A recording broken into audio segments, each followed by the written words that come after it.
Η επόμενη συζήτηση είναι με τη Σάρα Kolata και το θέμα είναι lead generation σε έναν ψηφιακό κόσμο.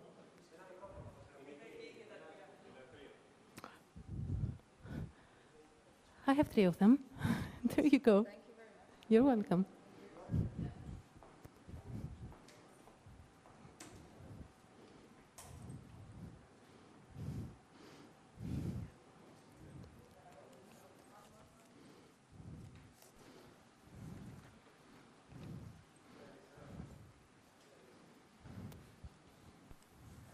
Hello, hello. Oh, bravo. Now you can hear me.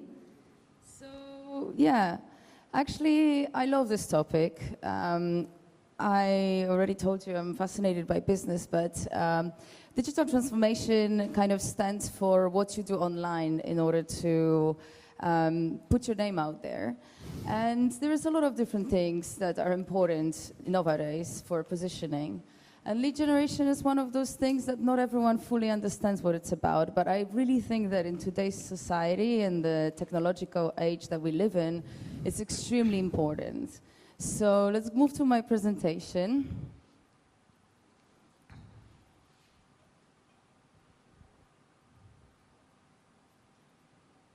Which, even though I'm talking about lead generation, I titled How to Get Better Clients and Better Projects. And it's really quite a strong title, let's just say, because you can't answer that with just one advice.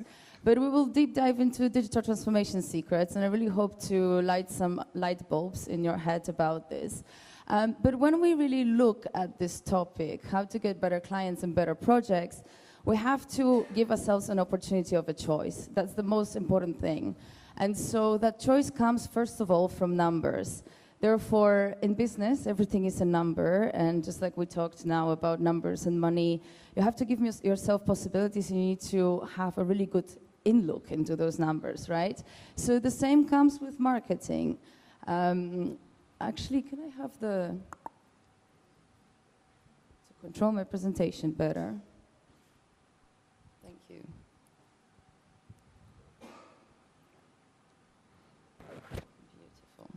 Awesome.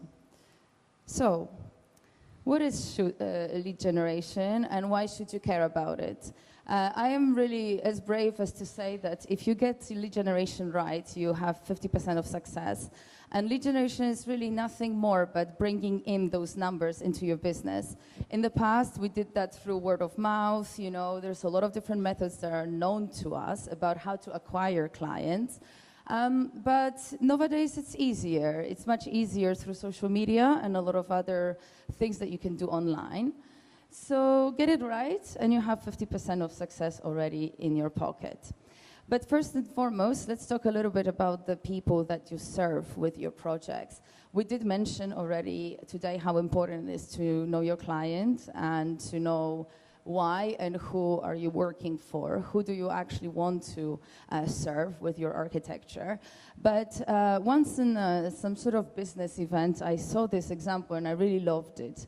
And it stuck with me because it kind of talks about how we establish a persona, a marketing persona, or a persona that we want to actually serve with our projects. And sometimes it's a very vague description, you know. We want to, let's just say, you know, serve the high-value clients. Okay, awesome. Yeah, you want to work with the people that can pay you. That makes a lot of sense, but what more?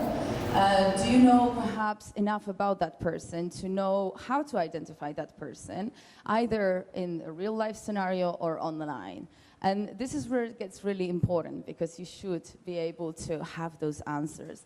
And this example is really cool, because you see here like 4 things that could potentially describe your ideal client, but those 2 individuals are actually matching the same description. However, as you see, they're completely different. And potentially with one of them or another, you might have a more joyous working experience, whichever suits your personality more. Or perhaps neither of them would be your ideal client. So therefore, what's really important, especially now as we live in digital transformation age, is to be able to go really beyond the surface of asking yourself, who is the person I want to work with? Because either you're looking for clients geographically, let's just say you want to start developing a better relationship with a certain group of people in Athens, in Greece, or maybe going internationally. First and foremost, you want to ask yourself, who is the person I want to work with and where do I find them? And so therefore, it's very important that you start identifying the depth of a personality a little bit more and to define that experience of an ideal customer profile that you want to attract. Going back to lead generation, why does it matter? Lead generation, somehow I would describe it as a bridge, a connection, a funnel. And this is really what you have to begin to do for your brand if you want to attract more people. But what exactly are you connecting? So what you're connecting is all those people that you don't know really exactly, you don't have a control over who they are or how you will collaborate with. You just know that you have an outreach to them. There's a, let's just say it's a following on social media. People that see your website, that see your brand online, and then there is a certain activity through that connection, the communication that you want to establish with your business, with your brand, in order to convert them to customers. And this is really the connectivity that we're talking about, and that's what lead generation is. Lead generation has a lot to do with building awareness about your brand. It's about educating your community, but on the back end as well, and the conscious kind of approach to it for you should be, can I somehow see whether those people are serious about working with me, and if they are my ideal clients, would they pay me, and would they pay me what I want to be paid for my projects? Would they appreciate my projects? And all of this you can now do online. And so there are certain activities you can take in the front end, which is essentially how do you engage the audience with your website, with your brand, with your message, your communication strategy, in order to start not only educating them, but slowly qualifying them to potentially be your customers. So what are those things? Of course, first of all, social media. Social media, Instagram, you know, a Facebook page perhaps, certainly a website.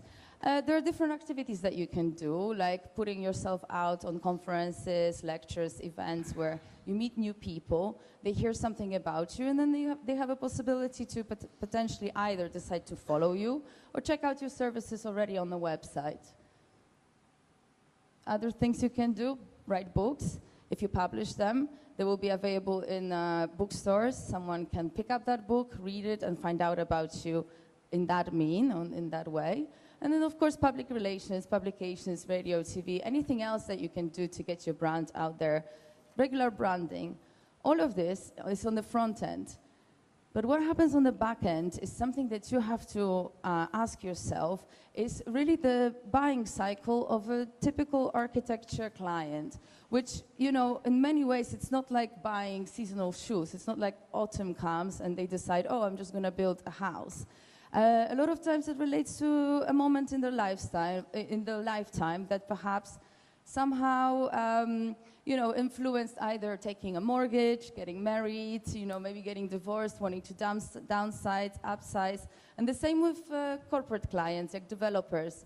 They will either be prone to loans and then invest in architecture, or it's also a cycle of their decision-making that you should tap into and understand. And now, one of the main things that we want to ask ourselves is, how do you make these people remember about you? So how do you do that? Suspense. Oh, I should be posting it here. Capture their email. It's just as simple as that. And one of the reasons why you want to make that happen is, of course, because you want to make sure that you have an influence onto the different moments in their life that perhaps they might be looking for an architect. So are you there for them, and are they available to you, exposed to your message perhaps? So how can you do it? I'll give you a very practical example. Simone's website, which me and my team helped actually boost, I would say, towards lead generation. First and foremost, what we did is we put a Get in Touch button, which is something that we call above fold on her website. Just as you load the website, first thing, this appears. So if you were thinking to get in touch, the website is already prompting you to send a message. And then there is also a chat widget. So if you wanted to ask a question or anything like this, you can fill in the form, and Simone is going to get a text message with that person writing. Other things that you can do is have a newsletter pop-up. It's simply just a pop-up widget that you install on the website so that when someone visits your website, they can fill in the form or, again, subscribe to your newsletter. We already mentioned the above-fold call to action, a chat widget, but also appointment booking. If someone is already interested to have a conversation with you or to meet you, give them this possibility straight away. They don't have to fill in only the contact form and send you an email. Perhaps they can already book in a calendar appointment with you and have a conversation about potentially collaborating. So all those things, they're really easy to install on your website, whether you have a website with WordPress or whatever. But the point of all of this is really multiply opportunities of how you can convert people that follow you on Instagram, for example, or that come across your work in any possible shape or form, which is the front-end activities that we mentioned in the beginning, to a way in which you can actually own their email and contact them at any point. Which gives you more control over the communication strategy that you will have with your customers.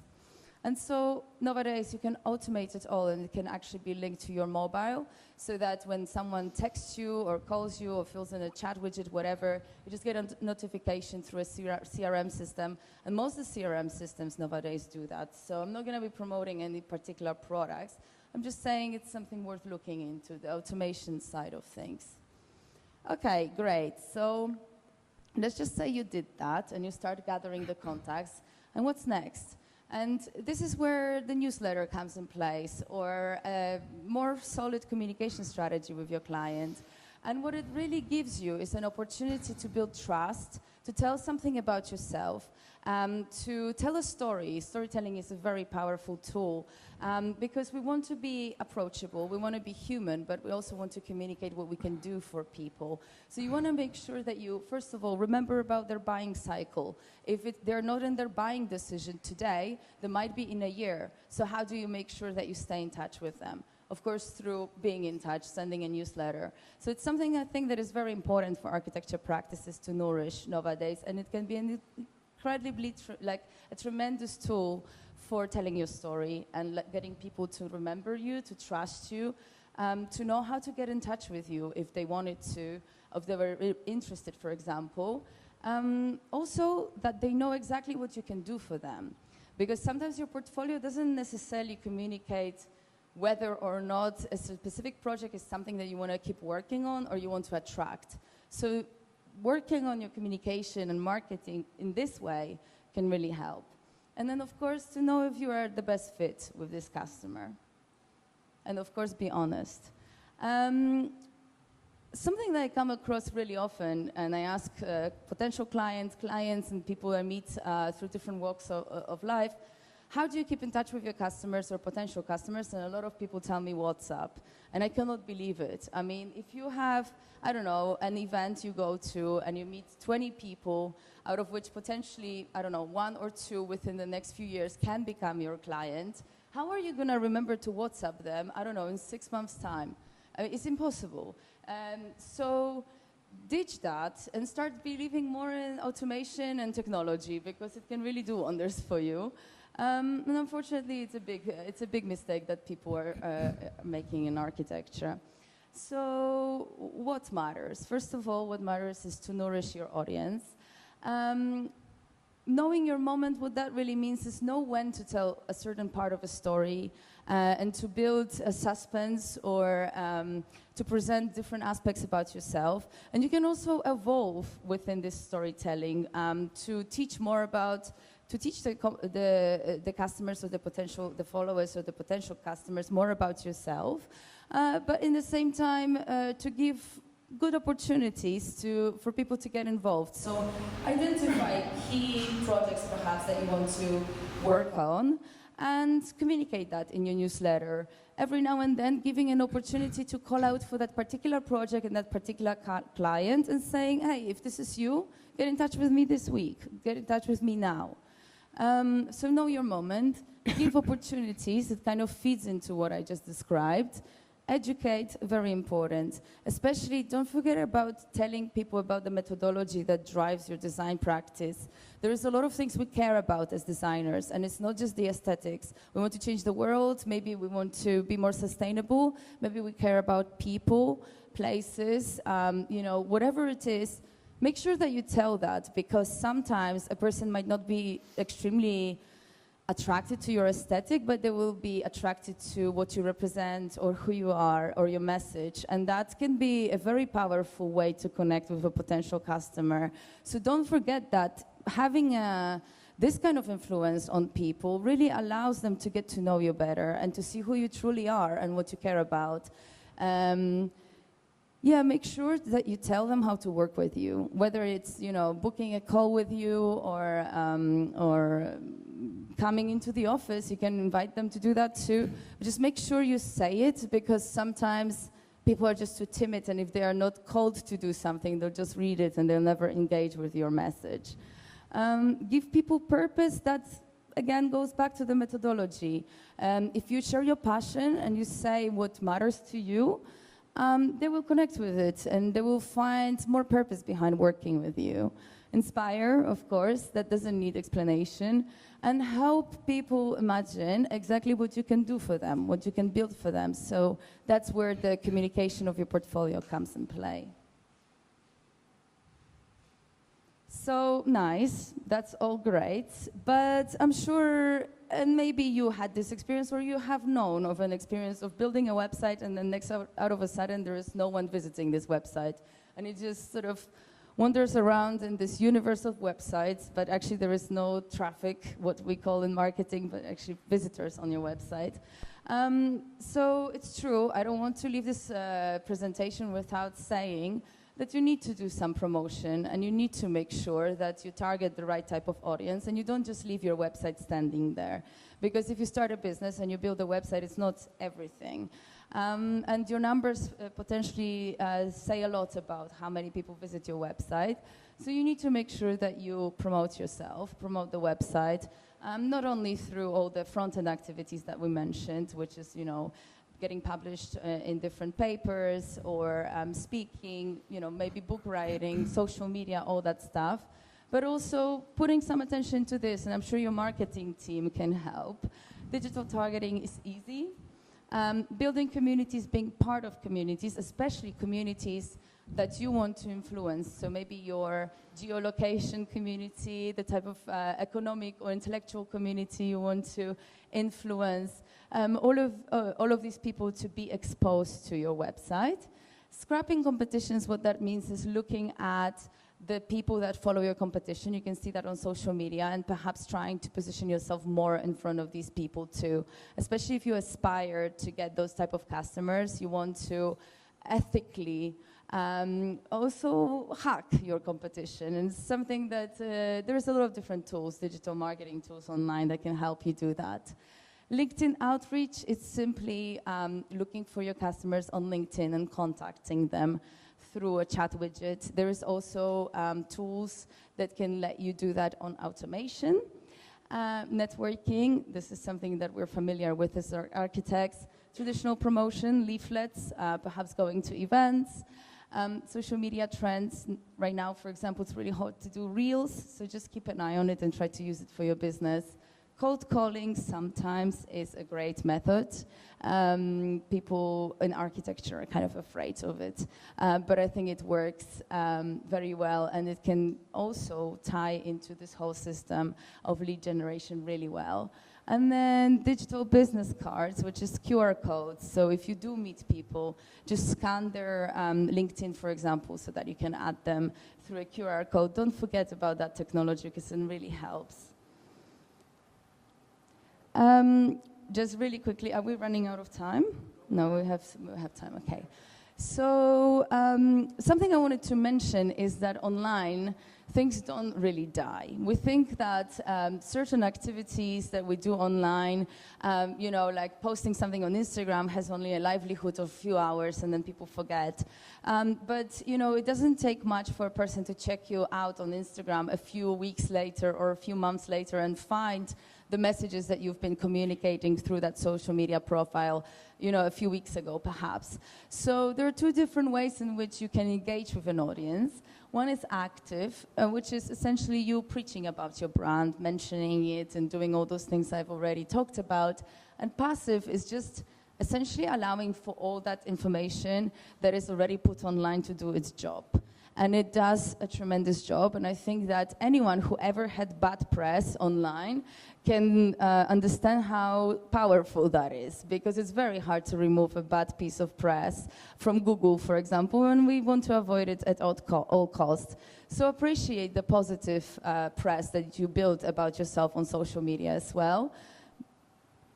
Simply because online is forever, and all the things that you create, it has livelihood and can keep bringing people to your brand. So going back to this, you now can better understand what it means to lead generate, and it's essentially a really big connectivity point where you bring in people that don't know anything about your brand, and you create brand ambassadors out of them, or clients. And you can do that through all those different means, and that is your social media and your email marketing, essentially. So just to summarize, how do you do it? You do need a great CRM. You need to automate your efforts. Don't shy away from automation. Regular content is very important, especially on social media. Having a follow-up strategy, so if someone does send you a message, emails you, books an appointment or whatever, know what you're gonna do after that, you know? Maybe you'll have an initial conversation, but then you want to make sure that you follow up with this person. How do you do that? I'm sure you have systems already in your practice, but it's really good to put all the team on this, especially people that are dealing with customers, potential customers, so your sales team, partners, that you all have one system you follow. Yeah, and all of this essentially to integrate the activities you take online, how your website works, how your CRM system works, together with the sales journey of your customers. So just like I'm saying, what is the next thing after a call? Do you follow up with an email? Maybe you send them a survey. Maybe it's going to be a quotation. You can automate that and make sure that you track the progress also of the communications with those customers. And all of this is so that you can not only familiarize yourself with the sales system and the numbers, which business is about, but also so that you can generate more happy customers, especially the ones that you want to work with. Thank you.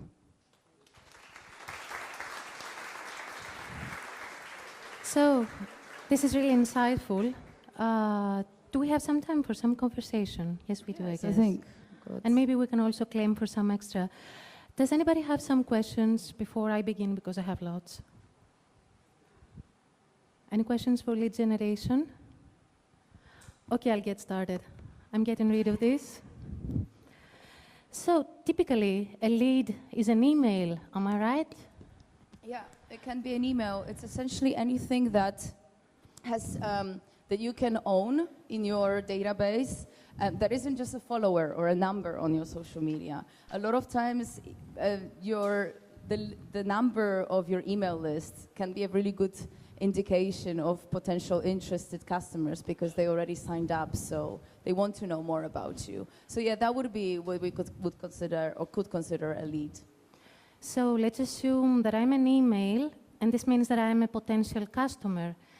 Is there a process that you can nurture me into something more than an email? Because if you are to sell something to me, you definitely have to know something more about me. Yeah, exactly. This is why I mentioned it's really important to find multiple ways to engage with this audience, right? To give opportunities to have conversations, to tell your story, to show your portfolio, but then also maybe invite to events, right? You know, for example, Simone, right? You've been organizing like networking events in Belgravia just to engage the actual clients that she wants to work with. Going to local events is a great idea as well. So there's multiple ways in which you can do it. Just make sure that it doesn't end up with you exchanging a business card. It's really worth it to send people through a system like this so that you get their email, because then it allows you to potentially influence them for a longer period of time until they make a buying decision or they're in that buying cycle, which is what we want to target. The truth is that if you are a multinational organization with too many departments, you can build pillars upon which you can base your content marketing strategy. I don't know how easy it is when you're an office and how many areas and territories you can really cover in order to be relevant and be present at any possible time. I have a question from somebody in the audience, Michalis Mavroleon. You're one of the architects that has conducted his own event, ένα συνέδριο από την A&M. Και θα ήθελα να σε ρωτήσω, αυτό το συνέδριο με ποιο τρόπο χτίζει κάποιες σχέσεις με το υπάρχον πελατολόγιο σου και πιθανά μελλοντικό πελατολόγιο.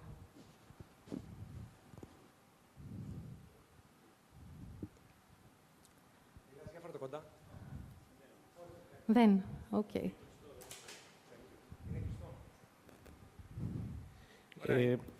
Εντάξει, ο COVID μας εμπόδισε. Για μας αυτό το ετήσιο συνέδριο έχει δύο σκοπούς. Πρώτον, έχει να βρεθούμε όλοι μαζί κάτω από μία στέγη και να ακούσουμε πολύ ενδιαφέρουσες ομιλίες και παρουσιάσεις, οι οποίες μπορεί να είναι και από τον ανταγωνισμό.